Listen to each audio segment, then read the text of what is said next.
Yeah, thank you very much. I've come again to meet with our next video on academics. Now we're going to be looking at public company and public operation. It's a topic in business unit where some students are sometimes confused between public company and public operation and private companies. But here we want to be talking about a public company and a public corporation. But before I go there, I would just like to enlighten you on a private limited company, a public limited company, and a public corporation. A private limited company is a company which is owned and controlled by shareholders. A public company is a company that is being owned and controlled by shareholders. A public corporation then is being owned and controlled by the government, that's by the state. The government decides on all the activities that are to be carried out. Now, in this question, this was question 3 in June 2000, they asked us to compare between a public limited company and a public corporation in terms of formation, in terms of their objective, in terms of ownership, in terms of source of capital. Now, in a public company, it is formed by shareholders who contribute their share and come together and form up this company. Whereas, in a public corporation, it is formed by an act of parliament or a presidential decree. Now, in their objective, in a public company, their objective is to make profit.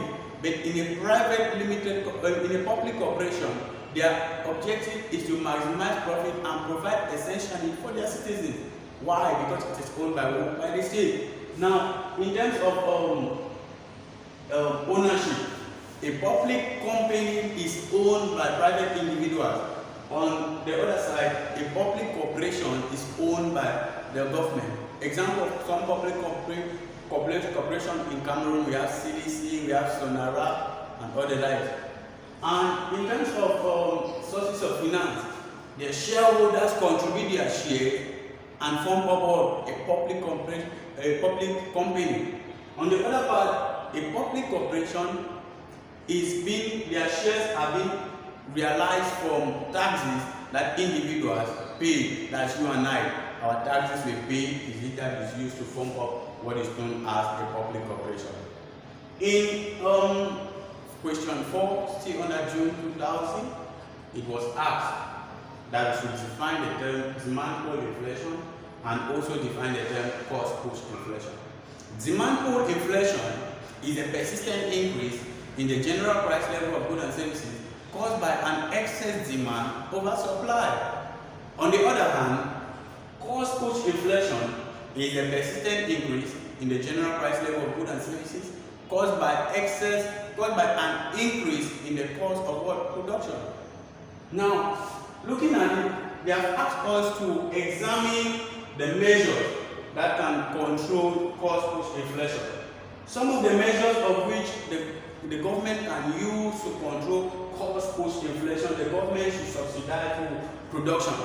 Now, if the government of an economic, let's say for example Cameroon or America, decide that the prices of goods and services to go down, he has to subsidize production. How? He can give subsidies to these companies which are producing in order for this company to do or to reduce the price due to the increase in cost of raw materials. In that, the cost of production will be low and will solve the problem of cost push inflation. Now, he has to also reduce taxes that have been put on firms. Now, some of these taxes are value-added tax.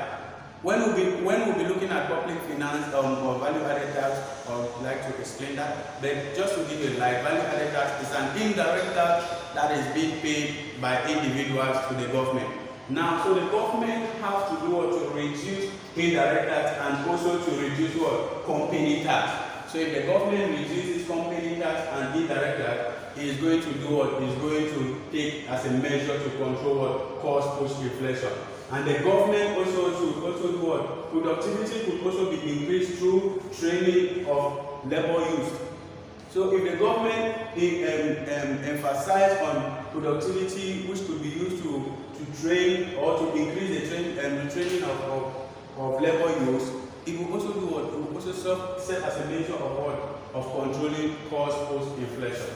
Let's look at the other part. Now, the other part we are going to be talking about the last part, which is the measures to control demand pull inflation.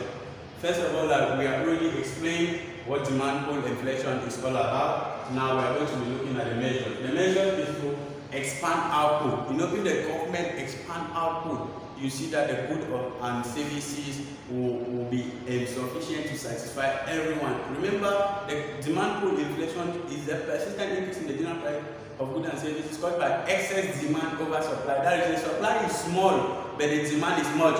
So for that reason, if the government expand the output, it will be able to reach out to all the demands of the individuals. And the other part is going to contractionary monetary policy. If the government use the contractionary monetary policies, it's going to do what? Serve as a measure in doing what? In controlling what? Demand pull inflation. And the last part, by fixing maximum price. You know, the maximum price is a price set below the equilibrium price, as we earlier saw in our previous video on that calculation. Now we are going to be looking at the government contribution, or how the government can contribute in the socio-economic development of the country. We are seeing that in our next video. Thank you very much for watching this. If you've seen that the video is interesting, if you have not subscribed, subscribe to our channel to get more updates in as much as Benjamin Television is concerned. On Facebook, you can also like our page, you can share to friends, and you can also invite. We always upload notes. We have our website, we always upload notes. Thank you. See you next time.